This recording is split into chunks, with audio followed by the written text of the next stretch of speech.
Well, it's officially 2025, and what better way to kick off the year than going back to the good old GameStop wells.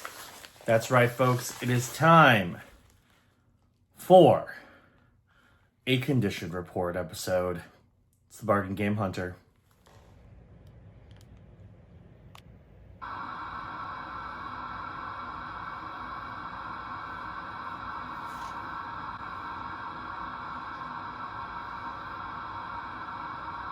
So now we come to the grand finale, at least of the new stuff that we haven't shown off yet. And it is our last two GameStop games. Did we strike gold or did we fail? That is the question. I believe it's an Xbox 360 game and a Switch game in here. So let's see. That feels like a knockoff case. Let's see. Yep. It is a knockoff case. It's actually one of the new retro gaming cases, which I don't have. Thankfully, this game is not exactly valuable, so it's not that big of a deal that it's not complete, but, you know, I didn't have a physical copy of it. We have Dragon Age 2 on the Xbox 360. Yeah, it's in their new GameStop retro case, I guess. I just didn't have it. I have all the other Dragon Ages physically, just didn't have two, so I figured I'd get a snag, especially because it was really cheap. I think I paid $5 for this, something like that. $5 is worth $9 in complete form, but it's worth less than that because it's not complete. I'll show that on the screen. Now this one, main reason why I grabbed it is this game is hard to find on most consoles. This was the only version of it that GameStop actually had in stock, and I don't think they had many of them, so I wanted to snag it because I got some of the other more recent games in this series, so I figured I needed to try to, I don't know if I want to complete it, but I want to get at least a lot of the more recent ones. It is in a Switch case, so that's good at least. It feels kind of light though. Does it have, because I think it's supposed to have extra stuff in it. It's supposed to have like a booklet, soundtrack. Doesn't have any of that, but that's okay. It's not the end of the world. We have Ys 9 Monstrum Nox, the packed edition on the Switch. So I'm starting to collect the Ys games. I have, I believe, Ys 8 on the PS4. This is Ys 9, and then I have Ys 10 on the PS5. I got that brand new sealed. So Ys 9 is really tough to come by on PlayStation. I looked on eBay, I looked on Amazon, and like the PS5 version goes for like $100. So I found this Switch copy, and I'm like, you know what? At least then I can say I have the complete series on, well, not complete series, but like the last few games, because I have 8 and now I have 9, so at least I can play 8, 9, and 10 in a row. But anyway, I paid $35 for this. It's worth $40 complete, which it's not technically complete because it is missing some stuff, but at least it's closer to the complete price than it would be the loose price, because it does have a case.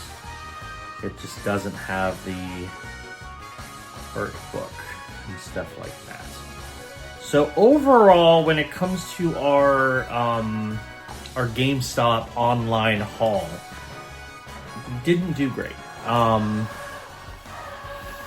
So we ended up, I think, 2 games had their cases, 3 did not.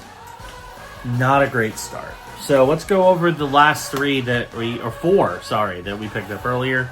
Start with White Knight Chronicles 2 on the PS3.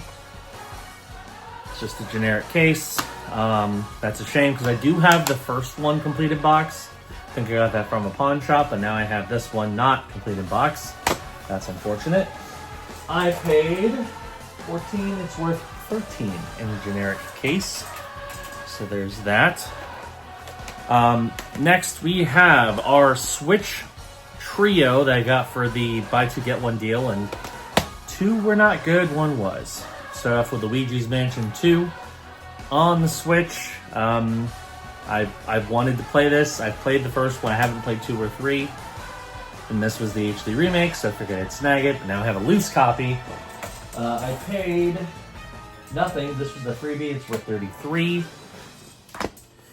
Then I also picked up Pikmin 4 on the Switch. Again, loose copy, unfortunately. But now I technically have all the Pikmin games because I have 1 and 2 on the Switch, brand new sealed. I have 3 on the Wii U, and I have 4 on the Switch as well. So I will eventually get Pikmin 3 on the Switch, so I have them all on the Switch, but yeah. Anyway, I paid $52 for this one, and it's worth $37. So we lost a bit. We're made up by the Luigi's Mansion having a little bit of value because it was a freebie. And then last but certainly not least, a game I've heard mixed things about, but I wanted to snag it. And I have a feeling it'll at least be a somewhat amusing co-op game. Mario and Luigi Brothership on the Switch. This came out pretty recently at the end of 2024. Figured it was worth the snag. It looked fun. Figured I'd try it. I paid $52 for this, and it's worth $47, so it's a slight loss. But again, when you consider the fact that Luigi's Mansion was free, it kind of makes up for the losses there. And that's it. So, not the greatest week when it comes to, you know, big time scores. At least we had a couple games from that GameStop haul that were good. A lot of them were not, but at least a few of them were good. And then I'm pretty proud of the Cyber Edition of the Ascent as well as the games from PNP. Those were pretty good pickups, I think. It'll be nice adds to the collection. Next episode, though, you should be on the lookout for that one. Fun fact, as of the time of this recording, I am planning for the first time in months, and very much for the first time in 2025, we're going to go game hunting. Finally. I know, it's been a long time. We haven't done it in months. I think the last time I went proper game hunting was March of 2024. So it's been almost a year. So trust me when I say I'm ready to get back out there, and it's gonna happen. So be on the lookout for a full game hunt episode coming soon. Anyway, that's gonna do it. Thank you for watching. Hit that subscribe button, click the notification bell, that way you know when new videos drop. And we'll see you on the next episode of The Barking Game Hunter. Bye.